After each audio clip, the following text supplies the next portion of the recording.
Morning in Santa Barbara. Sunbeams breaking through the thick curtains slowly spread across the white bed linen, as if painted by an artist's brush. Tyler had already left. I read these short messages every morning. Have a great day, my love. Please don't forget to water the plants. We met 3 years ago. His architectural projects constantly topped the rankings, while I was building my career in publishing, promoting new authors. We lived in a house overlooking the ocean, spending quiet evenings on the terrace, discussing the future. A house by the lake, travels around Italy, children. Everything seemed so stable, as if we had found the formula for happiness. Evenings passed in silence. We spoke little, but that suited us both. It seemed that in this harmony we had everything needed for happiness. One evening, sitting on the terrace with a glass of wine, Tyler looked at me as if he was about to say something important. "I've been thinking," he began, twirling the glass in his hands. "There's going to be a big exhibition of my projects in Los Angeles soon. My new models. I want you to come with me." "When?" I asked, raising the glass to my lips. "Next week. It's important to me and I'd like you to be there with me." I felt his gaze. It was full of hope and an almost boyish enthusiasm. I knew I should agree. Such moments meant more to him than he let on. But something inside me stopped me. "You know, I think I'll stay," I said after a short pause, lowering my eyes to the sea which gently lapped somewhere in the distance. "I need a bit of time for myself. I want to read, meet up with Cassie, and just be alone." Tyler was silent, but from the change in his expression, I realized that I had hurt him. "I understand," he said after a moment, but his tone was too neutral, as if he was trying not to show his true feelings. "If that's what you need." He stood up, gathered our glasses, and went to the kitchen, while I remained on the terrace, watching as day slowly gave way to night. The entire next week passed in a state of light uncertainty. Tyler was busy preparing for the exhibition, spending his days in the workshop, drawing blueprints and revisiting models. I tried not to notice his silent focus, though I could feel something invisible beginning to form between us. It seemed that after our last conversation, something had changed, as if the barrier between us had grown slightly thicker. He didn't speak about it, didn't express any hurt, but his eyes no longer sparkled as they once did. The night before his trip, we were sitting on the couch in the living room, as usual. The TV was on, tuned to some news channel, but neither of us was paying attention. Tyler, staring at the screen, absent-mindedly twirled the remote in his hands. I knew he was waiting for something. Maybe my words, maybe some change in our plans. His silence was growing heavier. "Are you sure you don't want to come with me?" he finally asked, trying, as it seemed to me, to appear indifferent. "Yes, Tyler. I think I need to stay here." My words sounded calm, but something inside me trembled. I tried to imagine myself at that exhibition, among his colleagues and competitors, listening to discussions of architectural details, and in that moment, it became clear that I would feel lost there. I needed a break. "All right." He nodded, though I noticed the slight tension in his jaw. "You know it's important to me that you're there, right?" he quietly added, without taking his eyes off the screen. I nodded, though his words made me feel an even heavier burden. Tyler seemed to hope for something more than just my presence. He wanted support, involvement, but I couldn't give him that right now. Everything felt too predictable, and that predictability was weighing on me like never before. The next morning, when Tyler left, we barely exchanged a few words. He hugged me, kissed my forehead, and whispered, "Take care of yourself." I stood by the window and watched him get into the car and slowly drive away, and at that moment, I was overwhelmed by a strange feeling. It was as if, with his departure, I was left not only alone with the house, but also with some emptiness inside me that I couldn't yet understand.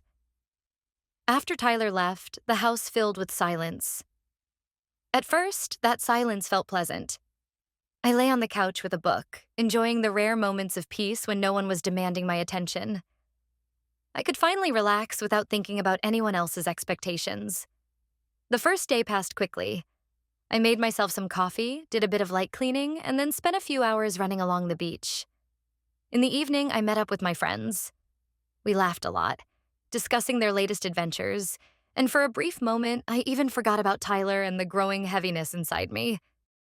But on the second day, the emptiness began to creep into the house, slowly, almost imperceptibly. I woke up early, hoping to have another productive day, but suddenly realized I didn't know how to occupy myself. The run no longer brought joy, and even my favorite book wasn't as captivating as before. I wandered from room to room as if I had lost something. On the surface, everything looked perfect.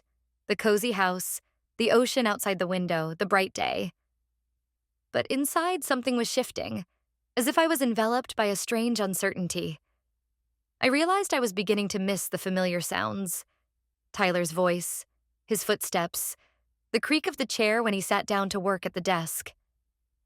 I started to long for the very things that had recently seemed routine. I found myself staring at my phone, waiting for a message from him, but his texts were brief and formal. "How are you?" Or, "How's the house?" They didn't reflect what he was truly feeling. I didn't know what to say in response, so I just replied with something standard, avoiding the topics that were truly bothering me. Just as I was on the verge of panicking from the internal tension, the phone rang. Cassie's name flashed on the screen. "Hey, how's it going?" Her voice burst with energy. "I found a new cafe downtown. Want to go this evening?" "That sounds like a great idea," I replied, feeling something inside me loosen at the mere thought of the upcoming outing. I hoped that this simple outing would save me from the heavy thoughts swirling in my head. Sometimes all it takes to forget your own problems is a change of scenery. I wanted to believe that an evening with Cassie was exactly what I needed right now. The cafe was located in the very heart of the city, on one of those streets that were always full of life. I rarely came here, usually preferring quieter places, but today I craved something new, something that could distract me from my thoughts and the silence that had overtaken my home. As I approached the cafe doors, I could already hear the noise inside. Conversations, laughter, and the clinking of dishes. Cassie was waiting for me inside, sitting at a table by the window.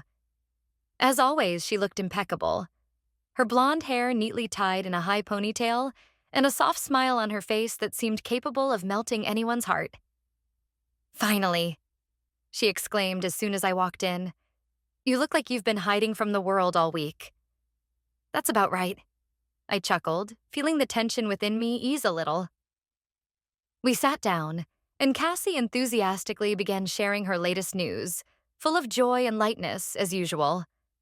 I listened to her, with a half-forgotten sense of normalcy, allowing myself to sink into the atmosphere of the cafe, the smell of freshly brewed coffee, the faint aroma of pastries wafting from the kitchen. But amidst the noise and bustle, one figure caught my attention. Behind the counter stood a man, absorbed in his work, but with a calmness that was somehow remarkable, as if the chaos around him didn't touch him at all. He didn't seem like a typical barista or waiter. His movements were smooth and confident, with a certain inner harmony. He made coffee as though he were creating a work of art. Cassie, noticing my gaze, gave me a little wink and leaned in closer. "That's Eric," she said quietly, but with a clear hint. "He owns this place. An amazing guy. Want me to introduce you?" Sure, why not?" I replied, trying to sound indifferent, though something inside me stirred. Without wasting a moment, Cassie got up and approached Eric. I watched them with a bit of skepticism, but when she returned with him to our table, my attitude began to shift. Eric was taller than I expected, with an open, calm face and a slight smile that gave him an air of confidence. He exuded an intangible charm that quickly captured my attention.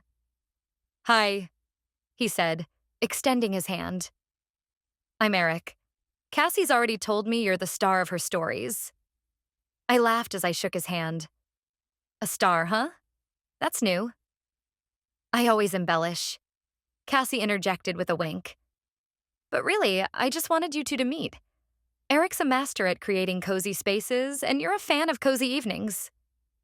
"Yes, I love creating spaces where people feel comfortable," Eric said with a smile. I hope you're enjoying it here. I nodded, feeling that this brief conversation was pulling me further than a typical introduction. Eric spoke about his cafe with such passion that it was impossible not to notice. There was something special about him that set him apart from other people I knew. The thought of Tyler flickered in my mind for a split second, but it was quickly pushed aside by other sensations, a sudden lightness and an interest in this man. We chatted for a few more minutes, and every time he looked into my eyes, I felt something inside me respond. It was unfamiliar, but exciting. In his presence, I forgot about the things that had been troubling me over the past few days. A few days passed, and I found myself back in the same cafe. This place had suddenly become a refuge from the thoughts that haunted me at home. I tried to justify it by telling myself that the cafe was cozy and the coffee was excellent, but deep down I knew the real reason. It was Eric. When I entered the cafe, Eric was behind the counter, busy with another order. But as soon as our eyes met, his face lit up with a smile, and he immediately came over to me. "Hi, I'm glad to see you again," he said, inviting me to sit at a table. I felt a slight tightening inside. His voice, his manners, everything about him seemed so natural, and it drew me in. I tried not to overthink it, but with each encounter, our conversations became more profound, as though we had known each other for a long time. "How was your day?" he asked, sitting across from me and setting aside his tasks, as if I was the only person he wanted to focus on. I was a little surprised at how easy it was to talk to him, even about the simplest things. I told him about my job at the publishing house, the books I was currently working on, and Eric listened with genuine interest. He asked questions and made observations that made me think. It was clear that he wasn't just interested in my words, but in what lay behind them. "I feel like working in publishing is like creating something that lasts," he said thoughtfully after I finished speaking. "It's like architecture, just with different tools. You're still creating spaces, but in people's minds." His words struck a chord with me. I had never thought of my work that way, but his perspective made everything seem different, deeper. "You talk as if everyone is an artist in their own right," I smiled. "Isn't that true?" he replied, raising his eyebrows slightly. "It's not about what you do, but how you do it. Any kind of work can be art if you put your heart into it." Our conversations became more than just an exchange of words. There was something in them that awakened long-forgotten feelings inside me. Excitement, inspiration, a renewed interest in life. With Tyler, things were different. We talked about work, about the house, about future plans, but rarely did I feel the same kind of genuine engagement. Our life was measured and comfortable, but the emotions I felt during these conversations with Eric were new and vivid. One evening, as the cafe was emptying, Eric invited me to stay a little longer. We sat at the table by the window, watching as the evening slowly descended upon the city. "Have you ever thought about changing everything?" he asked suddenly, not looking at me but staring off into the distance. The question caught me off guard. I froze for a moment, trying to grasp what he meant. "What do you mean?" I asked cautiously. He turned to me, his eyes suddenly serious. "Sometimes it feels like life just carries on and we accept it as it is. But there's always the option to change everything," he said quietly, but with a certain inner confidence that made me think. His words echoed within me. I could feel a growing inner conflict. My life with Tyler was stable, predictable, but something important had started to fade. And in that moment, I realized that I hadn't felt what I was feeling now, sitting across from Eric, in a very long time. "And what would you change in your life?" I asked in return, trying to hide the tremor in my voice. Eric looked at me with the same calm certainty that I found so compelling. "I think sometimes we need to follow our true desires," he said, "even if it means rethinking our past decisions." His words lingered in my mind. I couldn't tell if he was talking about himself or if it was a hint, something meant for me as well. Days passed, and I found myself more and more often at Eric's cafe, almost unconsciously drawn to the place. Each time I went there, our conversations grew deeper, more intimate. We talked about books, art, and how small things can change the course of life. But with every new conversation, I began to feel something more, something beyond my control. Eric wasn't just an attractive man. He seemed different. His world was filled with subtle meanings and deep reflections, a sharp contrast to the structured life I shared with Tyler. My conversations with Eric were genuine, free from formalities or mundane discussions. Unlike Tyler, who was full of plans and routines, Eric lived in the moment, and that fascinated me. However, along with this new fascination came a creeping sense of guilt. I would return home after evenings spent with Eric, feeling like something inside me was tearing apart. Tyler had been messaging me more frequently, and though our exchanges were brief and polite, his care was evident between the lines. He asked how I was if I missed him, but as I read his messages, I felt nothing inside. I couldn't respond to him with the same feeling he showed toward me. One evening, as I sat in the living room, I realized I couldn't remember the last time I truly felt joy in our conversations. Tyler was the perfect partner, providing stability, security, and comfort. But something inside me had faded. With Eric, everything was different. He stirred something in me, something new and unpredictable that awakened emotions I thought were long gone. One of those evenings, Tyler called. His voice was as calm as always, but I could sense a hint of sadness. "How are you, love?" he asked. "I think about you all the time. Work is going well, but I miss home. I miss you." "I'm doing fine," I replied, trying to keep even a shadow of sincerity in my voice. "I miss you too." The words escaped automatically, but inside I knew it was a lie. I felt myself drifting further from him with each passing day, yet I couldn't admit it to him or to myself. I couldn't accept that I no longer longed to return to the steady rhythm of our life together. That night, I lay awake for hours, staring at the ceiling, trying to understand what was happening to me. I felt like a traitor, knowing that something deeper than just friendship or mutual attraction was growing between me and Eric. Every glance, every touch felt too significant. And though I tried to maintain distance, an invisible bond between us was forming, one I could no longer ignore. Meeting with Eric had become both my refuge and my torment. I felt guilty toward Tyler, toward the history we shared, and the future we had planned. But every time I sat across from Eric, I couldn't stop my thoughts. I wanted to understand these emotions. Was this something real? Or was I simply escaping the routine that had begun to suffocate me? One day, I went to the cafe just as it was closing. There was no one there except Eric, finishing up for the night. He smiled, as always, when he saw me. "You're just in time," he said. "I'm wrapping up for the day." I sat down at a table, watching him move. We exchanged a few words, and suddenly I felt our conversation shift again into something deeper than just a friendly chat. It was something more. Something I couldn't and didn't want to deny. "You know, sometimes it feels like I'm not living my own life," I said quietly, surprised that I had voiced the thought aloud. Eric looked at me with that insightful smile, full of understanding.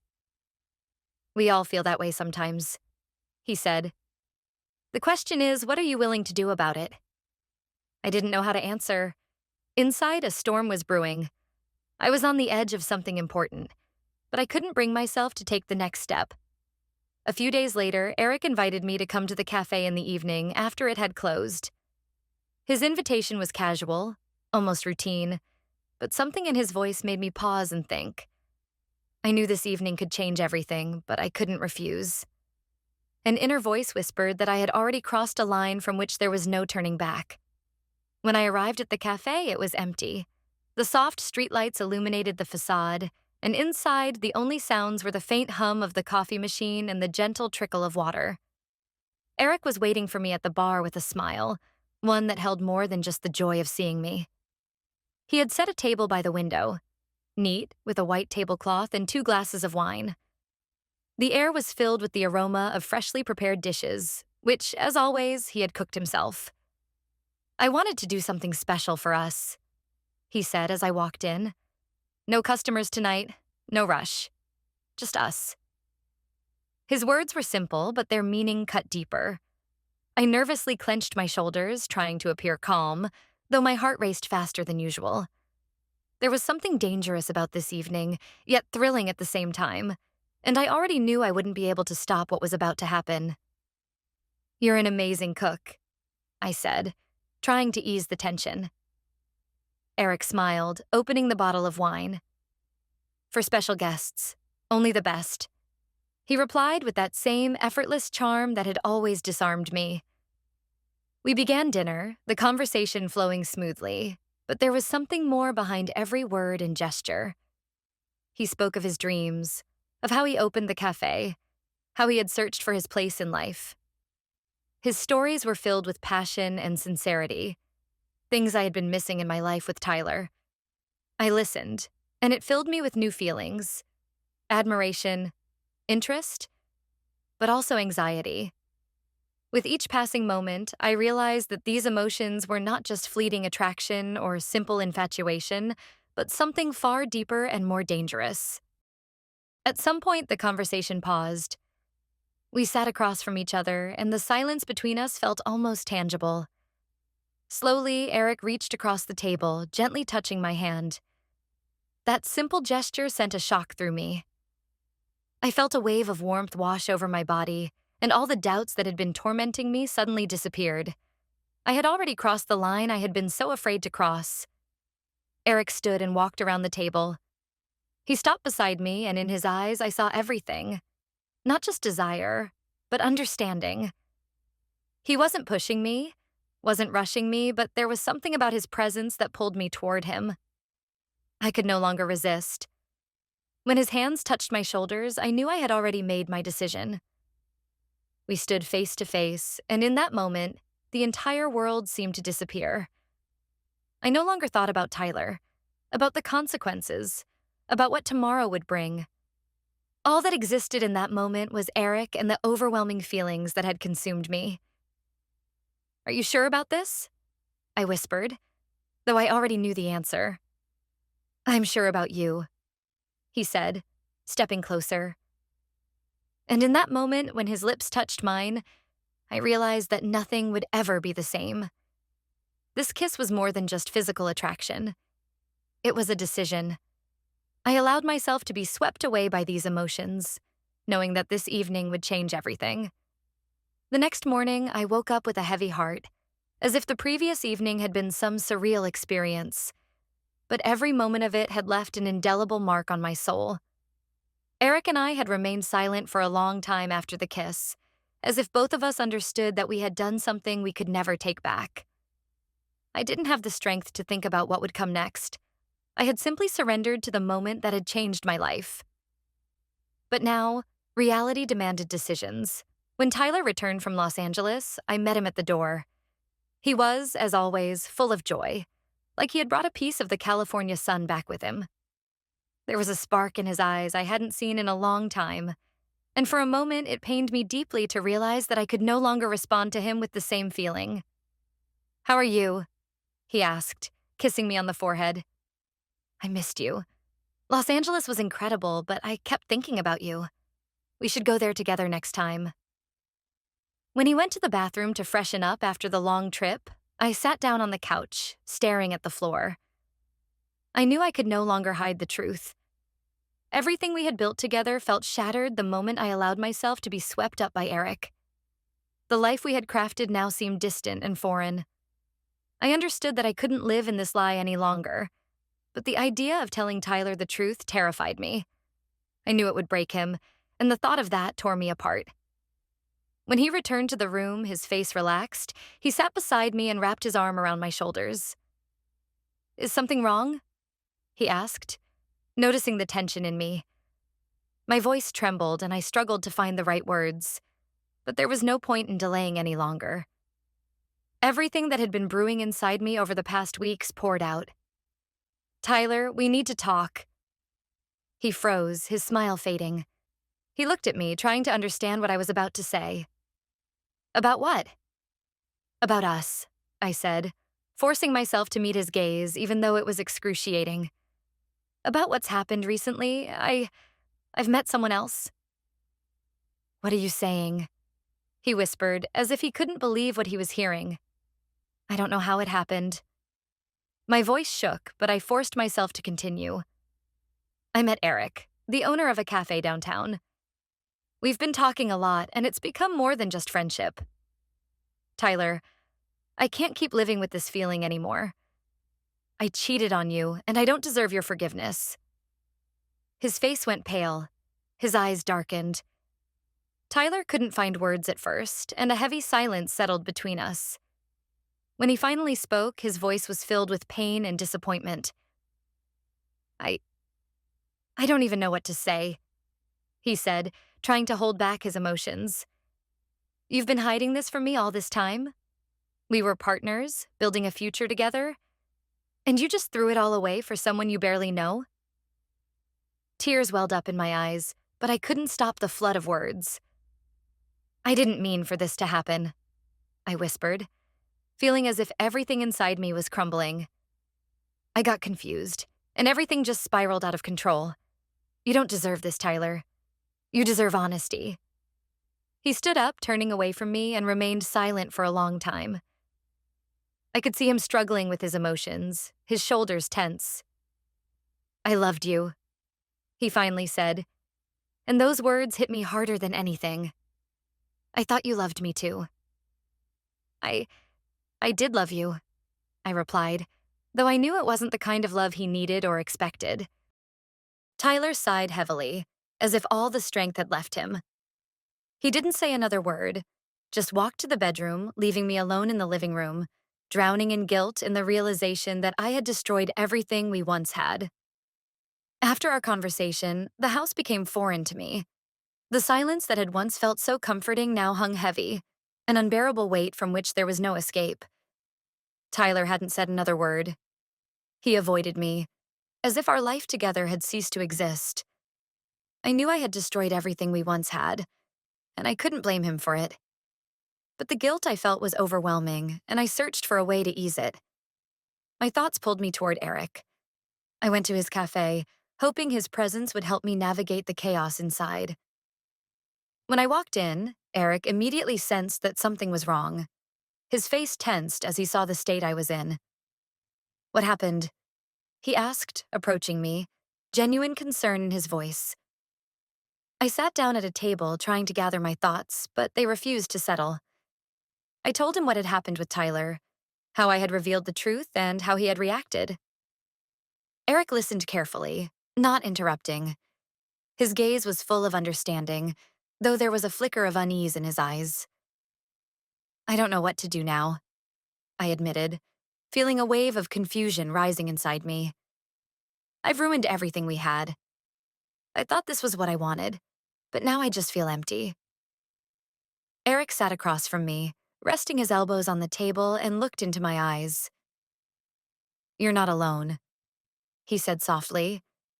"You're going through something that most people think is impossible. You made a hard choice, but sometimes it's the only way to move forward.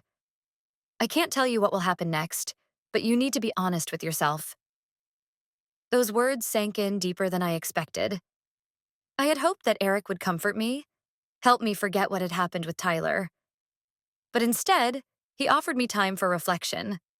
Not imposing, not making me the center of his world. It was unexpected, and yet it felt right. Suddenly, I realized that my feelings for Eric, while genuine, couldn't solve the deeper issues I carried inside. "Take your time," Eric said, noticing my silence. "Sometimes what feels right in one moment turns out to be something we didn't truly want after all." I stayed quiet for a long time, turning his words over in my mind. The realization came slowly, like a cold shower. I had been looking to Eric to fix my problems, trying to escape the emptiness that had been inside me long before we met. I wanted new emotions to fill that void, but instead of addressing my inner conflicts, I had destroyed something that had once mattered. I thought Eric could help me get through this, that our connection was real, I said, unable to meet his eyes. But now I realize I was just trying to fill the emptiness inside myself. I was wrong to think someone else could fix my problems. Eric didn't judge me, though I could see a trace of disappointment in his eyes. He understood that my feelings for him weren't what they had initially seemed. It had been a desire to escape, a craving for something new and exciting in contrast to what I had come to view as the monotony of life with Tyler. But no matter how hard I tried, I couldn't run away from myself. "You shouldn't blame yourself," Eric said gently. "What's important is recognizing what you're searching for and working through it, even if it's hard. Things aren't always what they seem at first." He stood, walked over to me, and gently placed his hand on my shoulder. "I'll give you time," he said, his voice filled with sincerity. "There's no need to rush. You need to figure out what's truly important to you." His words felt like both a release and a reckoning. I realized that my feelings for Eric had been shallow, driven by a desire to escape my reality. Now that I faced the consequences of my actions, I couldn't return to the life I once had. Tyler was lost to me, and Eric couldn't fill that void either. I had to confront the person I had become and find my own way forward. Left alone, I sat in the cafe, feeling as though the walls around me were closing in. Eric had left, leaving me with my thoughts. I leaned on the table, staring at the empty glass in front of me. In that moment, the realization washed over me. I had lost everything that once mattered in my life. The silence around me echoed the stillness that had enveloped my home with Tyler. But now it wasn't a symbol of peace. It was a symbol of the emptiness that had settled deep inside me. I had lost Tyler, Eric, and even myself. I had been searching for something new, something bright to fill the void within. But now I understood that no one could do that for me but myself. Tyler no longer texted me.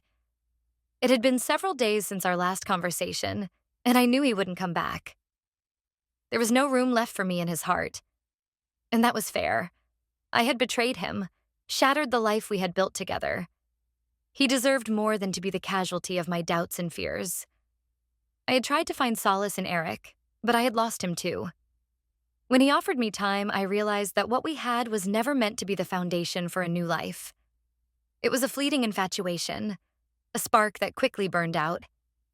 Eric was too understanding, too sincere, and that's what made him so real.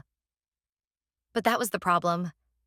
I had sought refuge in him from my own issues, not true connection.